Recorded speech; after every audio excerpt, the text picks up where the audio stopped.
শেষের কবিতা রবীন্দ্রনাথ ঠাকুর। ৬ নূতন পরিচয়। অমিত মিশুক মানুষ। প্রকৃতির সৌন্দর্য নিয়ে তার বেশিক্ষণ চলে না। সর্বদাই নিজে বকাঝকা করা অভ্যাস। গাছপালা পাহাড় পর্বতের সঙ্গে হাসি তামাশা চলে না। তাদের সঙ্গে কোনো রকম উল্টো ব্যবহার করতে গেলেই ঘা খেয়ে মরতে হয়। তারাও চলে নিয়মে। অন্যের ব্যবহারেও তারা নিয়ম প্রত্যাশা করে। এক কথায় তারা অরসিক। সেই জন্যে শহরের বাইরে ওর প্রাণ হাঁপিয়ে ওঠে। কিন্তু হঠাৎ কি হলো, শিলং পাহাড়টা চারদিক থেকে অমিতকে নিজের মধ্যে যেন রসিয়ে নিচ্ছে। আজ সে উঠেছে সূর্য ওঠবার আগেই। এটা ওর স্বধর্ম বিরুদ্ধ। জানালা দিয়ে দেখলে দেবদারু গাছের ঝালরগুলো কাঁপছে, আর তার পিছনে পাতলা মেঘের উপর পাহাড়ের ওপার থেকে সূর্য তার তুলির লম্বা লম্বা সোনালি টান লাগিয়েছে। আগুনে জ্বলা যেসব রঙের আভা ফুটে উঠছে, তার সম্বন্ধে চুপ করে থাকা ছাড়া আর কোনো উপায় নেই। তাড়াতাড়ি এক পেয়ালা চা খেয়ে অমিত বেরিয়ে পড়ল। রাস্তা তখন নির্জন। একটা শ্যাওলা ধরা অতি প্রাচীন পাইন গাছের তলায় স্তরে স্তরে ঝরা পাতার সুগন্ধ ঘন আস্তরণের উপর পা ছড়িয়ে বসল। সিগারেট জ্বালিয়ে 2 আঙুলে অনেকক্ষণ চেপে রেখে দিলে। টান দিতে গেল ভুলে। যোগমায়ার বাড়ির পথে এই বন।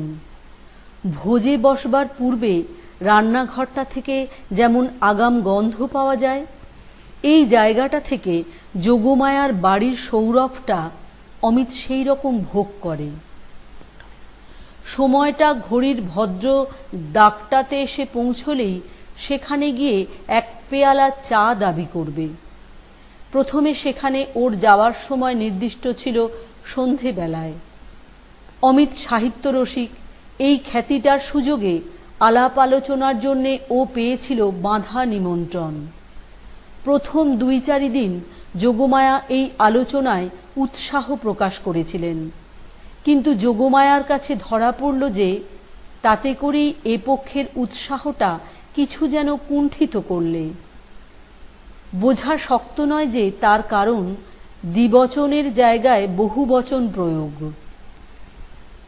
তারপর থেকে যোগমায়ার অনুপস্থিত থাকবার উপলক্ষ ঘন ঘন ঘটত। একটু বিশ্লেষণ করতেই বোঝা গেল সেগুলি অনিবার্য নয়, দৈবকৃত নয়, তাঁর ইচ্ছাকৃত। প্রমাণ হল কর্তামা এই 2টি আলোচনা পরায়ণের যে অনুরাগ লক্ষ্য করেছেন, সেটা সাহিত্য অনুরাগের চেয়ে বিশেষ একটু গাঢ়তর। অমিত বুঝে নিল যে মাসির বয়স হয়েছে বটে, কিন্তু দৃষ্টি তীক্ষ্ণ, অথচ মনটি আছে কোমল। এতে করেই আলোচনার উৎসাহ তার আরো প্রবল হল। নির্দিষ্ট কালটাকে প্রশস্ততর করবার অভিপ্রায়ে জ্যোতিশঙ্করের সঙ্গে আপোষে ব্যবস্থা করলে। তাকে সকালে 1 ঘণ্টা এবং বিকালে 2 ঘণ্টা ইংরেজি সাহিত্য পড়ায় সাহায্য করবে। শুরু করলে সাহায্য এত বাহুল্য পরিমাণে যে প্রায়ই সকাল গড়াতো দুপুরে, সাহায্য গড়াতো বাজে কথায়। অবশেষে যোগমায়ার এবং ভদ্রতার অনুরোধে মধ্যাহ্ন ভোজনটা অবশ্য কর্তব্য হয়ে পড়ত। এমনি করে দেখা গেল অবশ্য কর্তব্যতার পরিধি প্রহরে প্রহরে বেড়েই চলে। জ্যোতিশঙ্করের অধ্যাপনায় ওর যোগ দেবার কথা সকাল 8টায়। ওর প্রকৃতিস্থ অবস্থায় সেটা ছিল অসময়। ও বলতো, যে জীবের গর্ভবাসের মেয়াদ 10 মাস, তার ঘুমের মেয়াদ পশু পক্ষীদের মাপে সঙ্গত হয় না। এতদিন অমিতর রাত্রিবেলাটা তার সকালবেলাকার অনেকগুলো ঘণ্টাকে পিলপে গাড়ি করে নিয়েছিল। ও বলতো, এই চোরাই সময়টা অবৈধ বলেই ঘুমের পক্ষে সবচেয়ে অনুকূল। কিন্তু আজকাল ওর ঘুমটা আর অবিমিশ্র নয়। সকাল সকাল জাগবার একটা আগ্রহ তার অন্তর্নিহিত। প্রয়োজনের আগেই ঘুম ভাঙে, তারপরে পাশ ফিরে শুতে সাহস হয় না, পাছে বেলা হয়ে যায়। মাঝে মাঝে ঘড়ির কাঁটা এগিয়ে দিয়েছে, কিন্তু সময় চুরির অপরাধ ধরা পড়বার ভয়ে সেটা বারবার করা সম্ভব হতো না। আজ একবার ঘড়ির দিকে চাইলে দেখলে বেলা এখনো 7টার এপারেই। মনে হলো ঘড়ি নিশ্চয় বন্ধ। কানের কাছে নিয়ে শুনলে টিকটিক শব্দ। এমন সময় চমকে উঠে দেখে ডান হাতে ছাতা দোলাতে দোলাতে উপরে রাস্তা দিয়ে আসছে লাবণ্য। সাদা শাড়ি, পিঠে কালো রঙের 3 কোনা শাল, তাতে কালো ঝালর।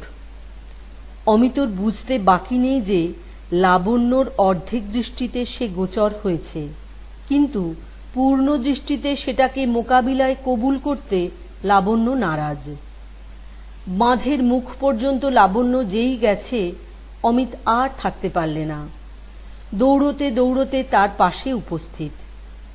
বললে, জানতেন এড়াতে পারবেন না, তবু দৌড় করিয়ে নিলেন। জানেন নাকি দূরে চলে গেলে কতটা অসুবিধা হয়? কিসের অসুবিধা? অমিত বললে, যে হতভাগা পিছনে পড়ে থাকে তার প্রাণটা ঊর্ধ্বস্বরে ডাকতে চায়, কিন্তু ডাকি কি বলে?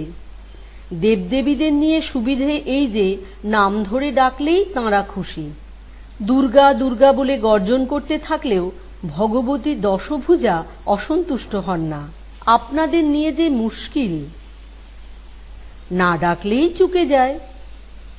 বিনা সম্বোধনেই চালাই যখন কাছে থাকেন, তাই তো বলি দূরে যাবেন না। ডাকতে চাই অথচ ডাকতে পারি নে, এর চেয়ে দুঃখ আর নেই। কেন, বিলিতি কায়দা তো আপনার অভ্যাস আছে। মিস ডাট, সেটা চায়ের টেবিলে। দেখুন না, আজ এই আকাশের সঙ্গে পৃথিবী যখন সকালের আলোয় মিলল, সেই মিলনের লগ্নটি সার্থক করবার জন্যে উভয়ে মিলে একটি রূপ সৃষ্টি করলে। তারই মধ্যে রয়ে গেল স্বর্গমর্তের ডাকনাম। মনে হচ্ছে নাকি একটা নাম ধরে ডাকা উপর থেকে নিচে আসছে, নিচে থেকে উপরে উঠে চলেছে? মানুষের জীবনেও কি ওই রকমের নাম সৃষ্টি করবার সময় উপস্থিত হয় না? কল্পনা করুন না, যেন এখনই প্রাণ খুলে গলা ছেড়ে আপনাকে ডাক দিয়েছি। নামের ডাক বনে বনে ধ্বনিত হলো, আকাশের ওই রঙিন মেঘের কাছ পর্যন্ত পৌঁছল। সামনের ওই পাহাড়টা তাই শুনে মাথায় মেঘ মুড়ি দিয়ে দাঁড়িয়ে দাঁড়িয়ে ভাবতে লাগলো। মনে ভাবতেও কি পারেন সেই ডাকটা মিস ডাট? লাবণ্য কথাটাকে এড়িয়ে বললে, নামকরণে সময় লাগে, আপাতত বেরিয়ে আসি গে। অমিত তার সঙ্গ নিয়ে বললে, চলতে শিখতেই মানুষের দেরি হয়, আমার হলো উল্টো। এতদিন পরে এখানে এসে তবে বসতে শিখেছি। ইংরেজিতে বলে, গড়ানে পাথরের কপালে শ্যাওলা জোটে না। সেই ভেবেই অন্ধকার থাকতে কখন থেকে পথের ধারে বসে আছি, তাই তো ভোরের আলো দেখলুম। লাবণ্য কথাটাকে তাড়াতাড়ি চাপা দিয়ে জিজ্ঞাসা করলে, ওই সবুজ ডানাওয়ালা পাখিটার নাম জানেন? অমিত বললে, জীবজগতে পাখি আছে সেটা এতদিন সাধারণভাবেই জানতুম, বিশেষভাবে জানবার সময় পাইনি। এখানে এসে আশ্চর্য এই যে স্পষ্ট জানতে পেরেছি পাখি আছে, এমনকি তারা গানও গায়। লাবণ্য হেসে উঠে বললে, আশ্চর্য। অমিত বললে, হাসছেন? আমার গভীর কথাতেও গাম্ভীর্য রাখতে পারিনে। ওটা মুদ্রা দোষ। আমার জন্মলগ্নে আছে চাঁদ। ওই গ্রহটি কৃষ্ণ চতুর্দশীর সর্বনাশা রাত্রেও একটুখানি মুচকে না হেসে মরতেও জানে না। লাবণ্য বললে, আমাকে দোষ দেবেন না, বোধহয় পাখিও যদি আপনার কথা শুনত হেসে উঠত।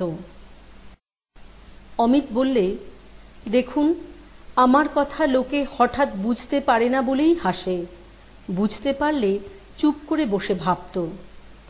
আজ পাখিকে নতুন করে জানছি, এ কথায় লোকে হাসছে, কিন্তু এর ভিতরের কথাটা হচ্ছে এই যে আজ সমস্তই নতুন করে জানছি, নিজেকেও। এর উপরে তো হাসি চলে না। ওই দেখুন না, কথাটা একই, অথচ এইবার আপনি একেবারেই চুপ। লাবণ্য হেসে বললে, আপনি তো বেশি দিনের মানুষ না, খুবই নতুন। আরও নতুনের ঝোঁক আপনার মধ্যে আসে কোথা থেকে? এর জবাবে খুব একটা গম্ভীর কথাই বলতে হলো, যা চায়ের টেবিলে বলা চলে না। আমার মধ্যে নতুন যেটা এসেছে সেটাই অনাদিকালের পুরনো, ভোরবেলাকার আলোর মতোই সে পুরনো, নতুন ফোটা ভুঁই চাপা ফুলেরই মতো, চিরকালের জিনিস নতুন করে আবিষ্কার। কিছু না বলে লাবণ্য হাসলে। অমিত বললে, আপনার এবারকার এই হাসিটি পাহারাওয়ালার চোখ ধরা গোল লণ্ঠনের হাসি। বুঝেছি, আপনি যে কবির ভক্ত তার বই থেকে আমার মুখের এ কথাটা আগেই পড়ে নিয়েছেন। দোহাই আপনার, আমাকে দাগি চোর ঠাওরাবেন না। এক এক সময়ে এমন অবস্থা আসে, মনের ভিতরটা শঙ্করাচার্য হয়ে ওঠে, বলতে থাকে, আমি লিখেছি কি আর কেউ লিখেছে, এই ভেদজ্ঞানটা মায়া। এই দেখুন না, আজ সকালে বসে হঠাৎ খেয়াল গেল, আমার জানা সাহিত্যের ভিতর থেকে এমন একটা লাইন বের করি যেটা মনে হবে এইমাত্র স্বয়ং আমি লিখলুম, আর কোনো কবির লেখবার সাধ্যই ছিল না। লাবণ্য থাকতে পারলে না, প্রশ্ন করলে, বের করতে পেরেছেন? হ্যাঁ, পেরেছি। লাবণ্যর কৌতূহল আর বাধা মানল না, জিজ্ঞাসা করে ফেললে, লাইনটা কি বলুন না।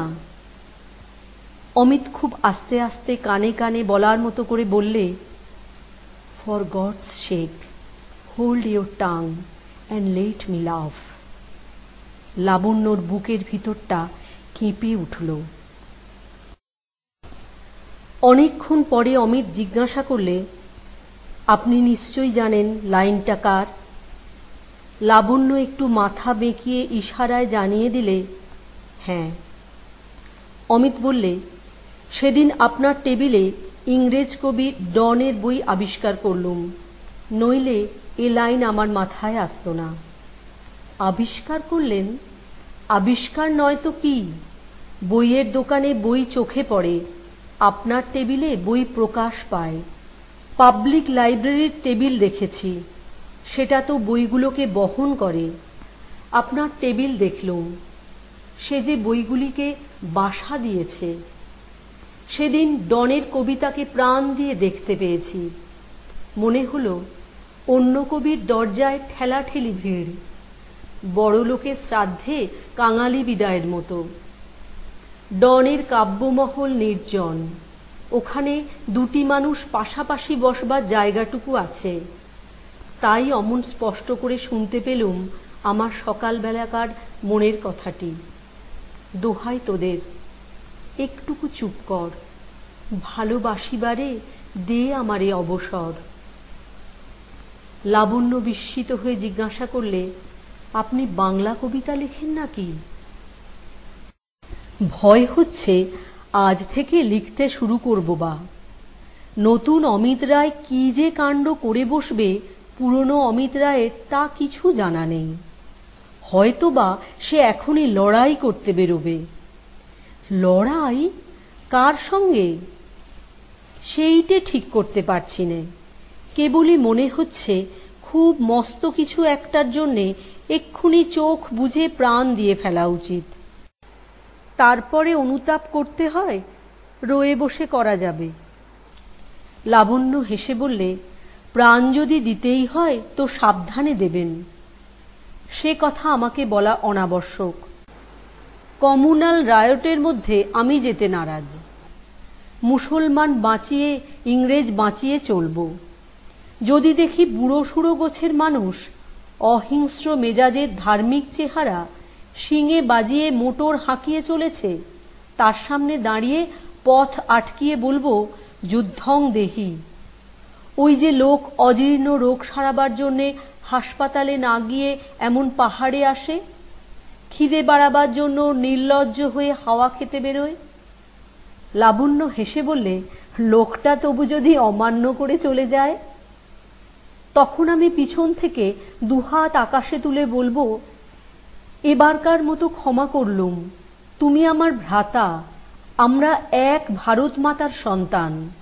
বুঝতে পারছেন, মন যখন খুব বড় হয়ে ওঠে তখন মানুষ যুদ্ধও করে, ক্ষমাও করে। লাবণ্য হেসে বললে, আপনি যখন যুদ্ধের প্রস্তাব করেছিলেন মনে ভয় হয়েছিল, কিন্তু ক্ষমার কথা যেরকম বোঝালেন তাতে আশ্বস্ত হলুম যে ভাবনা নেই।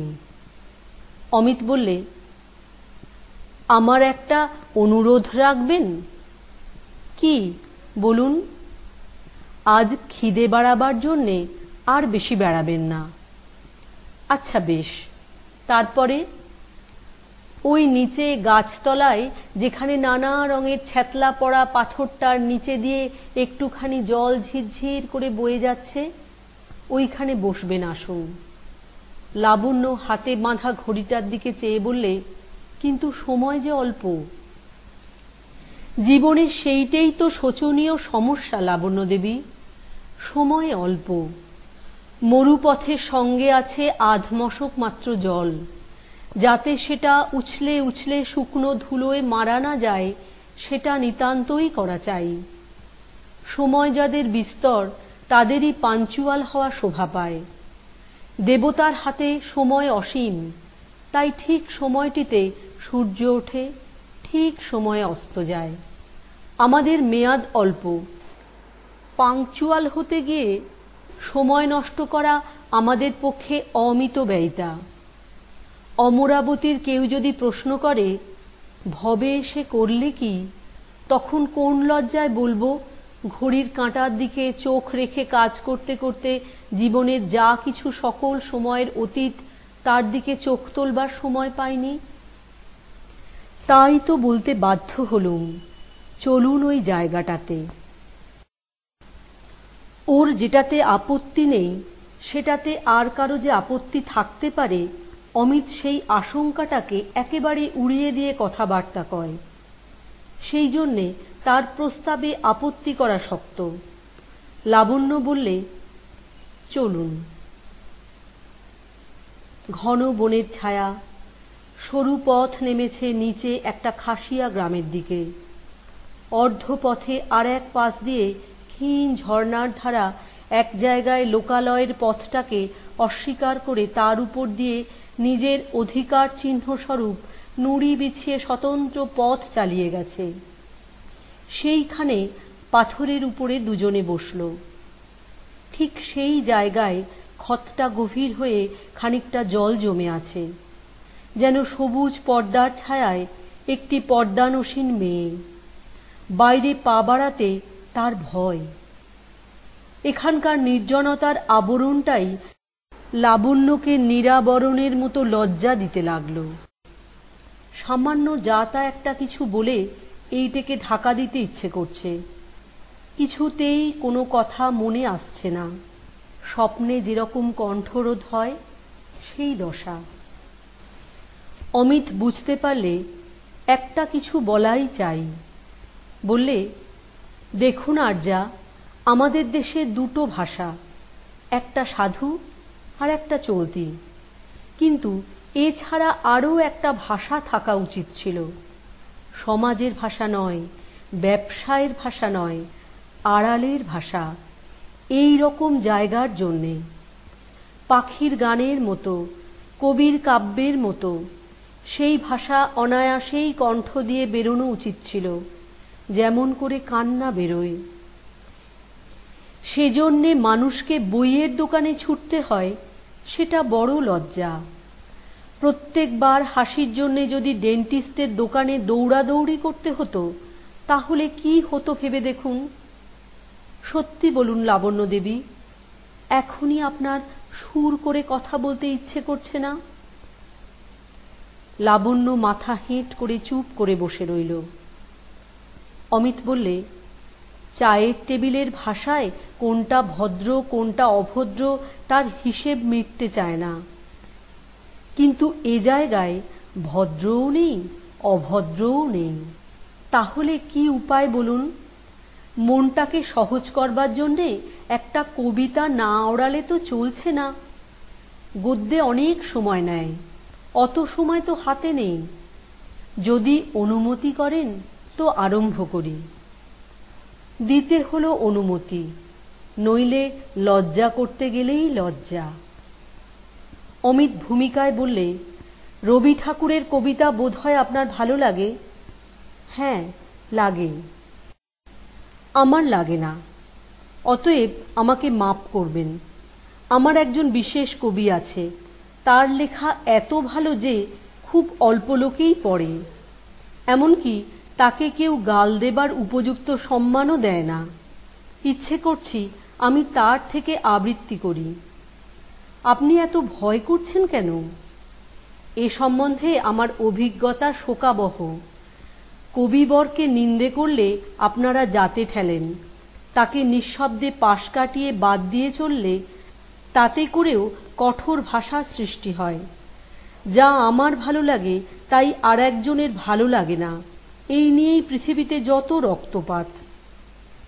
আমার কাছ থেকে রক্তপাতের ভয় করবেন না। আপন রুচির জন্যে আমি পরের রুচির সমর্থন ভিক্ষে করি নে। এটা বেশ বলেছেন, তাহলে নির্ভয়ে শুরু করা যাক।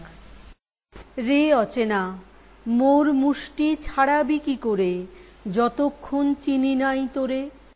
বিষয়টা দেখছেন? না চেনার বন্ধন, সবচেয়ে কড়া বন্ধন। না চেনা জগতে বন্দী হয়েছি, চিনে নিয়ে তবে খালাস পাব। একেই বলে মুক্তিতত্ত্ব। কোন অন্ধক্ষণে বিজড়িত তন্দ্রা জাগরণে, রাত্রি যবে সবে হয় ভোর, মুখ দেখিলাম তোর। চক্ষু পরে চক্ষু রাখি শুধালেম, কোথা সঙ্গোপনে আছো আত্মবিস্মৃতির কোণে। নিজেকেই ভুলে থাকার মতো কোনো এমন ঝাপসা কোণ আর নেই। সংসারে কত যে দেখবার ধন দেখা হলো না, তারা আত্মবিস্মৃতির কোণে মিলিয়ে আছে। তাই বলে তো হাল ছেড়ে দিলে চলে না।